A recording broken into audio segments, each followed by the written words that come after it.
Bun, ini kan kabar yang bagus banget gitu, maksudnya baik banget gitu tentang prestasi anak Anda gitu yang ada di Amerika. Mungkin seperti apa sih Bun, bisa dijelasin? Anak saya Stephanie Poetry, ya memang dia sudah di kontrak label 88 Rising di Amerika. Tapi di masa pandemi ini dia memang balik dulu ke rumah di Indonesia karena di sana kan dia hidup sendiri gitu. Jadi saya sangat khawatir kalau dia sendiri di sana, dan dia pun bilang, ya lama aku pulang dulu karena semuanya bisa dilakukan juga kok dari rumah gitu. Jadi walaupun dia di rumah, tapi dia tetap gitu rekaman, terus meeting dengan labelnya, bikin lagu, nge-produce musik sama produser-produsernya di sana tuh ya lewat Zoom, lewat macam-macam gitu. Jadi hidupnya kebalik. Jadi kalau kita bangun pagi, dia tuh baru tidur karena kan waktunya kan berbeda. Jadi malam-malam pasti dia sibuk banget kerja gitu ya. Terus pagi-pagi saya bangun dia udah tidur, sampai sore baru bangun lagi. Terus semuanya bisa dilakukan di sini. Rekaman pun ada beberapa lagu yang direkam di sini walaupun ada supervisi dari produsernya lewat Zoom, itu tetap dilakukan. Terus hasil rekamannya dikirim ke sana lewat internet juga, lewat email, bisa macam-macam. Terus ada beberapa video klipnya pun dikerjakan oleh production house di sini gitu. Jadi masih berjalan dengan lancar sih dia gitu. Saya melihat kesibukannya cukup ini juga, wow sibuk juga ya gitu, lebih sibuk dari saya kadang-kadang.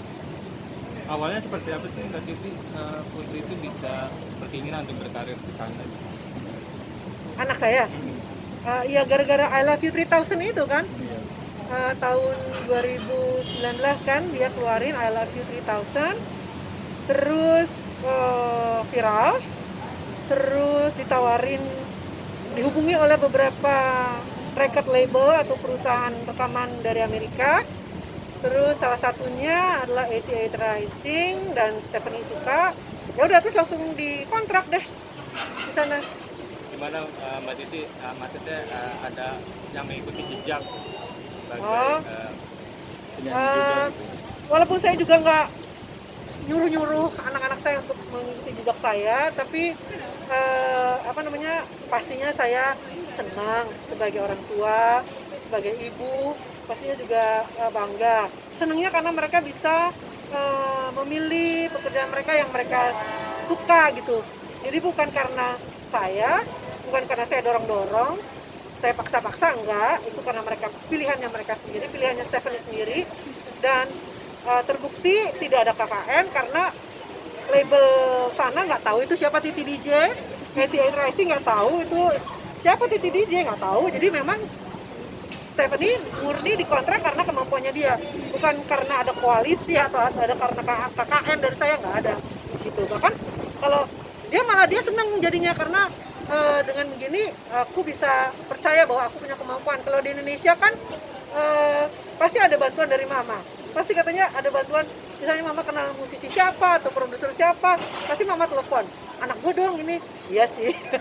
Nah kalau ini kan enggak, jadi dia benar-benar karena kemampuannya dia gitu. Jadi ya saya bangga lah anak-anak saya punya prestasi seperti itu. Mbak Titi, kemarin sempat rame nih soal face shield dan yang bentuknya tidak sesuai protokol itu. Iya, ramenya karena caranya aja sih. Sebenarnya Dokter Tirta ya. Sebenarnya apa yang Dokter Tirta katakan tuh make sense. Saya pun menyetujui itu. Tapi memang caranya memasang foto saya Melly dan foto Melly dan foto saya gitu. Karena pada dasarnya saya sih setuju gitu ya. Benar, kita sebenarnya harus memakai masker kok gitu. Face shield itu tidak 100% bisa membuat kita jadi kebal terhadap virus, karena kan droplet itu kan bisa kena ke face shield gitu. Jadi justru saya terima kasih gitu kepada Dokter Tirta karena akhirnya kita semua harus pakai masker yang muncul di TV gitu. Terus masker face shield Bunda yang bentuknya unik-unik itu dikemanain? Ya kalau lagi pengen dipakai pakai, tapi tetap pakai masker. Nah, kalau enggak ya ada di rumah di koleksi. Mbak Titi memberi arahan kepada Putri sendiri seperti apa? Aduh, arahan kayak polisi, diarah-arahin. Ya, Gambar thank sudah you, seperti apa? udah ya, thank you.